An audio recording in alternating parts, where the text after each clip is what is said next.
So guys, I have a story. Story time. Yeah, our discussion is going to start with a story. So our story will be about a teenager, a pharmacist, and a guardian or a parent.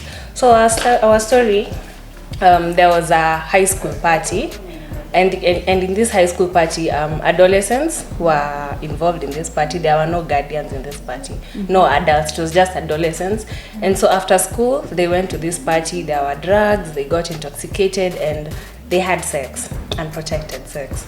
So after this party, there's this one girl. She went to the pharmacy very early in the morning to get a P2 pill or a morning after emergency pill. Yeah, emergency pill to prevent pregnancy. And at the pharmacy, the pharmacist asked her, why is she having sex and why does she need this contrast? Why does she need these pills? And so she went back home, talked to her elder sister, and the sister went and got the pills for her. And so guys, I want you guys to tell me if who's the, how do I put it? I would have used a very vulgar word for this part. So do you think the pharmacist was wrong for not giving her these pills?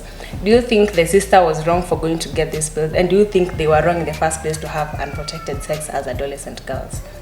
Wow. An interesting conversation. Now, if I can just give my opinion, I think in as much as we are trying to encourage teenagers and young girls not to have sex, it is still happening. Yeah, it is inevitable, and there's no much we can do about it. So I think it was wrong for the pharmacist to deny this girl the right to prevent pregnancy, because we are trying to deal with early pregnancies as we also tackle the issue of unprotected and unsafe sex. Yeah, so I think she was wrong. The pharmacist, he or she was wrong to deny this girl the opportunity to actually prevent pregnancy. And I think it was very right for the girl to approach the sister. That tells us how much close she is to the sister and how much she has a support system, someone she can actually trust, someone she can actually run to when she's in an emergency. Because we find most girls don't really have someone they can run to in such cases. That's where you find a girl they have sex and then they end up getting pregnant because they never sought for interventions or they didn't have someone to discuss it with. Yes. As for me, in Kenya, people think from the age of, is it 1 to 18, you're still a child, so you're not allowed to have sex or something like that. So I think these people from the age of 1 to 18, those who are considered children, should be exposed to these things. Like they should be educated in schools, in any public institutions that we have this the so-called children, which some of them know almost everything. I think they should be exposed to these things so that when it happens, it's not something new to them. It can be something normal and And again, I think it just brings us down to sex education. We are not having a lot of it in school. People, teachers, parents still shy away from having these conversations. The main thing they say is just abstain, but in real sense, these girls or boys, they are not abstaining, they are having sex, unprotected so sex. I think this thing should be brought out the way it is. I think the person who's at fault here is the guardian in this, because for this girl to approach her sister, she can confide in her sister easily, and the sister should have given her sexual health education. Interesting. If you're having sex, use a condom. And like maybe abstain. If you can't abstain, use a condom. If you use a condom, you can prevent yourself from getting pregnant or getting STIs and all those things that come with having unprotected sex. And then also in schools, these people were from school, and she even went to the pharmacy still in a uniform. And I think the pharmacist could have just helped her because she was desperate. She was in desperate need of these P2 pills. And I don't think if the pharmacist would have been jailed for actually helping this girl. In as much as she's a child, she's an underage, he could have just helped her. I think the pharmacist was not trying to really protect herself. She was, I'm trying to imagine, she was probably a woman. and she's just trying to be an African mother.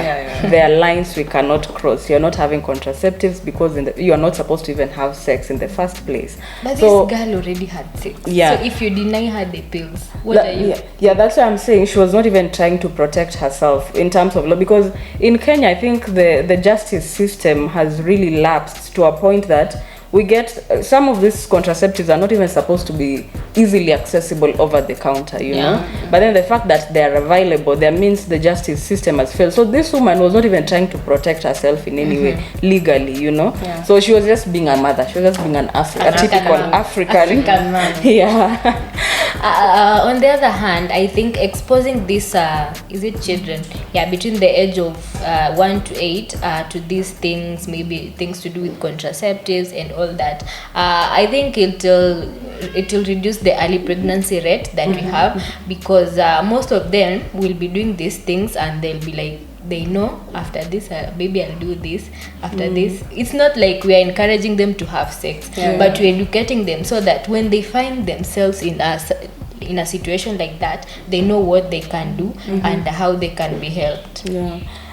Also, I think it's just a matter of making the way you've said, making contraceptives available, and also normalizing this conversation. Let's just make it a normal thing, that a small of course we've dealt with cases of even up to 12 years old pregnant. So we just need to normalize. So long as a girl is already on her periods, we need to start normalizing the conversation about contraceptives, because some of these girls go to clinics and they are told, you know, those nurses are the ones who lecture them on how you're not supposed to have contraceptives before you have a family, before you give birth, because it's gonna cause some defects and stuff. But then you're forgetting this girl is gonna have sex at 12, she's gonna get pregnant, and then her life is over, you know. So I'd rather you give them the contraceptive and prevent all these things. So I think we just need to normalize the conversation about contraceptives. I don't know.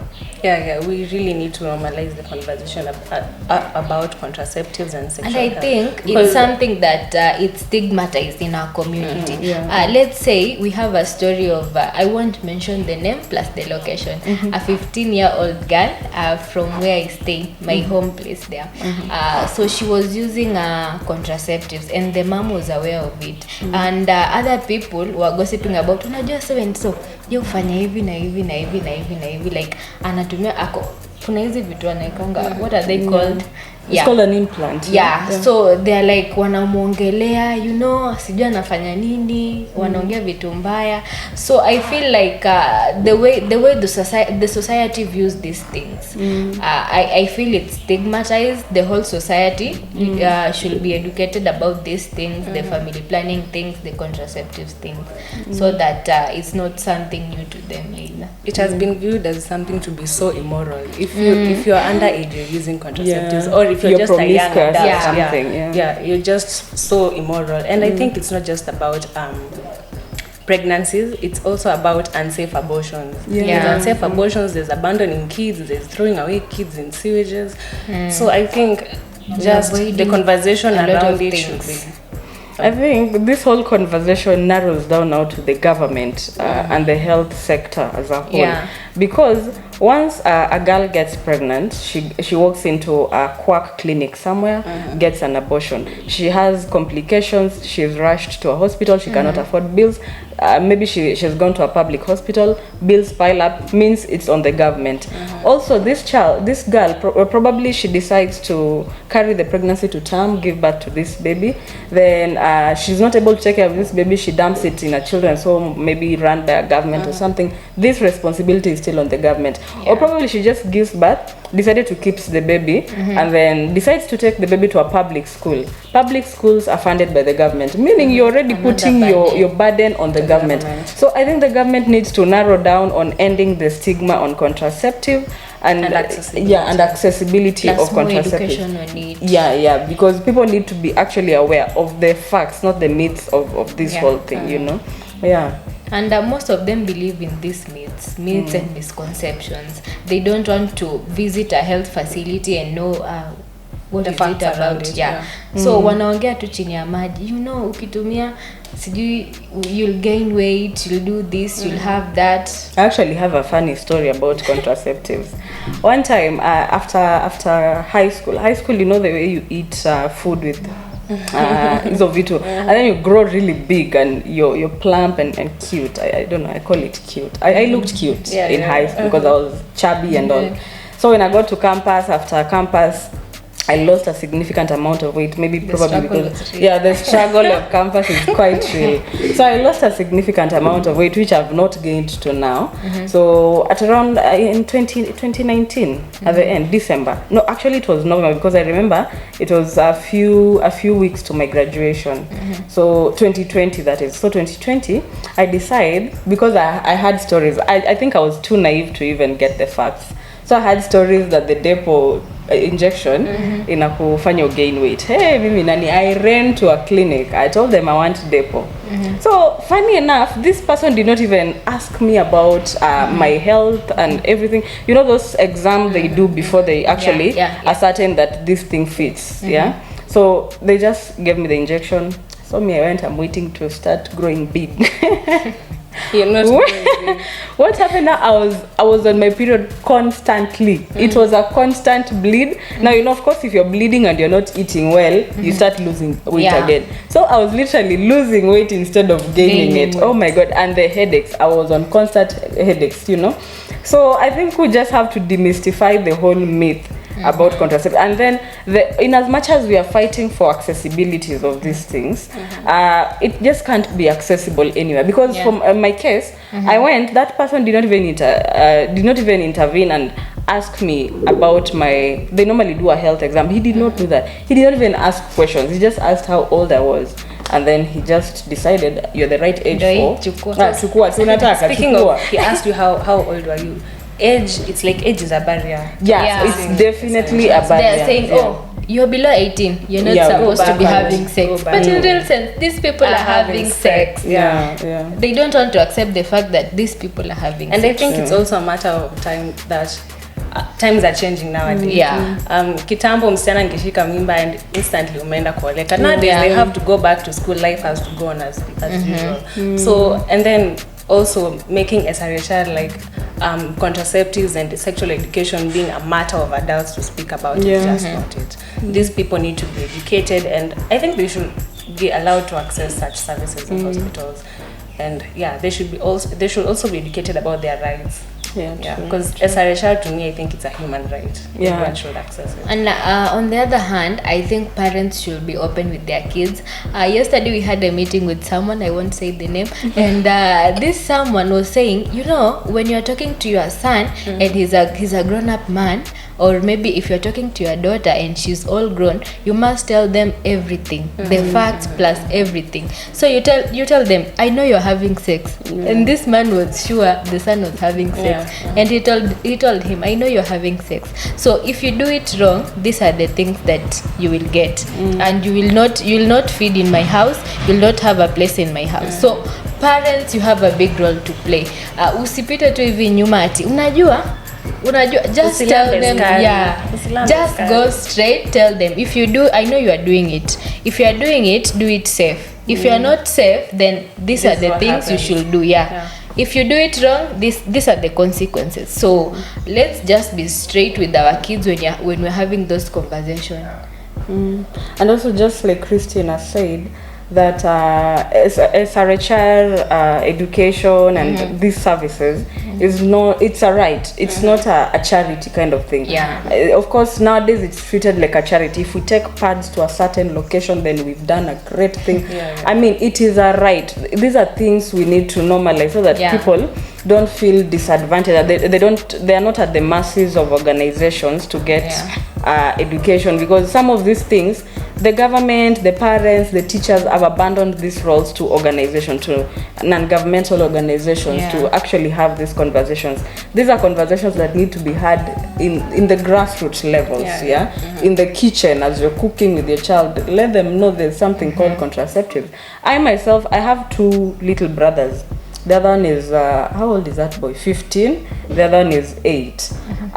The 15-year, I've not started the conversation with the smaller one, but the 15-year-old one, I tell him about condoms. Whether he wants, of course, he's like, no, me, I'm not having sex. I know you're not having sex, but you need to know. Sex. Yeah, you need to know. Yeah, These are conversation. We just need to start normalizing them at a very young age. As we go, so that kids grow up. But you know, Vivian, the problem with African parents, they always act like my son is innocent, my daughter is innocent. I know, right? They believe that their children are saints. They don't have.